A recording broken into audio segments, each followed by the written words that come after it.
అదేంటి అప్పుడే వచ్చేసారు? వెళ్ళి 1 అవర్ కూడా కాలేదు కదా. ఎప్పుడొచ్చావనే దానికన్నా ఎందుకు వచ్చావనే విషయం చాలా ఇంట్రెస్టింగ్ గా ఉంటుంది. సరే గాని ఇంతకీ అమ్మాయి వాళ్ళ ఇల్లు ఎలా ఉంది? నేను ఊహించిన విధంగా ఉంది. నేను నెక్లెస్ విషయంలో చెవి కోసిన మేకలు అరుస్తూ ఉన్నా వినిపించుకోలేదు కదా. ఇంతకీ ఆ నెక్లెస్ విషయం వాళ్ళ ఇంట్లో ఏమైనా వచ్చిందా?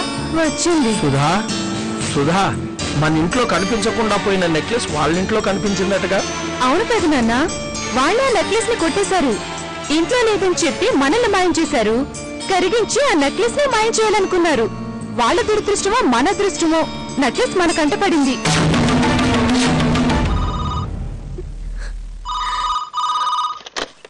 హలో, నమస్తే మేడం. చంద్రశేఖర్ రావు గారు ఇల్లా అండి? అవునండి. చంద్రశేఖర్ గారు పెళ్లికి క్యాటరింగ్ గురించి మాట్లాడారు. ఈ రోజు వచ్చి అడ్వాన్స్ ఇస్తున్నారు. ఒక నిమిషం నాన్న, క్యాటరింగ్ వాళ్ళు ఫోన్ చేశారు. ఏం వద్దని చెప్పు.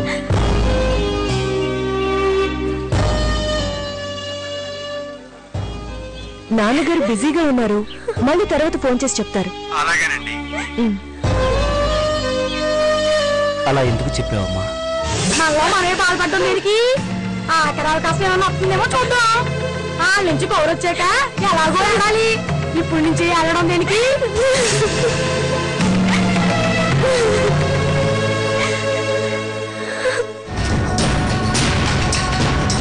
హాయ్ శ్వేత. ఏంటో చెప్పు. ఆ లేఖింటికి పెళ్లి ముహూర్తం చెప్పడానికి వెళ్ళాం. మొన్న ఎంగేజ్మెంట్, ఈ రోజు ముహూర్తం, ఇక శుభలేఖలు. ఆ తర్వాత పెళ్లి విషయం చెప్పడానికా నువ్వు ఫోన్ చేసింది? మొన్న నువ్వు కాస్త ధైర్యంగా ఉండుంటే మన ప్లాన్ సక్సెస్ అయ్యి ఈ పాటికి నేను శ్రీరామ్ భార్యనే ఉండేదాన్ని. అప్పుడు జరిగిన దానికి సారీ చెప్పాను. కావాలంటే ఇప్పుడు కూడా సారీ చెప్పాను. నీకు శుభవార్త చెప్పావని ఫోన్ చేస్తే విషయం వినిపించుకోవేంటి? చెప్పు. ఈ పెళ్లి కార్యక్రమం ముహూర్తం పెట్టడంతోనే సమాప్తమైపోయింది. ఇక ఈ పెళ్లి ఆగిపోయినట్టే. ఏంటి నువ్వు చెప్పేది నిజమా? 24 క్యారెట్స్ గోల్డ్ అంతా నిజం. ఏం చేసావే? ఏం చేసి పెళ్ళాపా? నేనేం చేయలేదు. నువ్వేం చేయలేదు అంటే గొప్పతీసి శ్రీరామ్ ఏమైనా చేశాడా? ఎవరేం చేశారో చెప్పవే. ఎవరు ఏం చేయలేదే. వాళ్ళకి దరిద్రం పట్టింది కాబట్టి వాళ్లే చేసుకున్నారు. చేసింది చిన్న పని, కానీ ఫలితం మాత్రం పెళ్ళాగిపోవడం. వాళ్ళు ఏం చేశారో చెప్పవే. దొంగతనం. పెళ్లి చేసేద్దాం అనుకున్నా వాళ్ళ ఫ్యామిలీ మంచిది కాదు అన్న విషయం కూడా ప్రచారం అవుతుంది.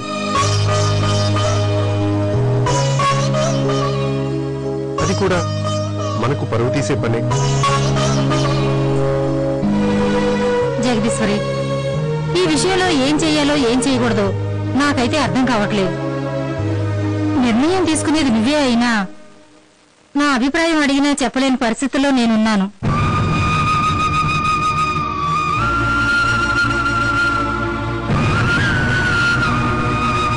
దాదాపు నా పరిస్థితి కూడా అంతే. కాకపోతే మేమింత ప్రశాంతంగా ఉన్నామంటే దానికి కారణం నువ్వు.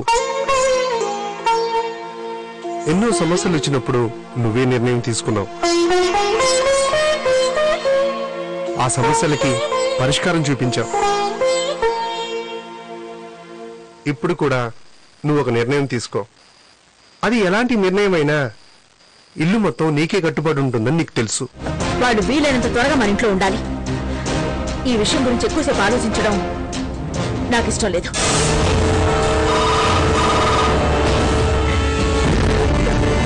హలో హలో, నేను రాజేశ్వరిని అండి. చెప్పండి అమ్మా. జగదీశ్వరి మిమ్మల్ని ఒకసారి ఇంటికి రమ్మంది. అలాగే. సరేనండి, ఉంటాను.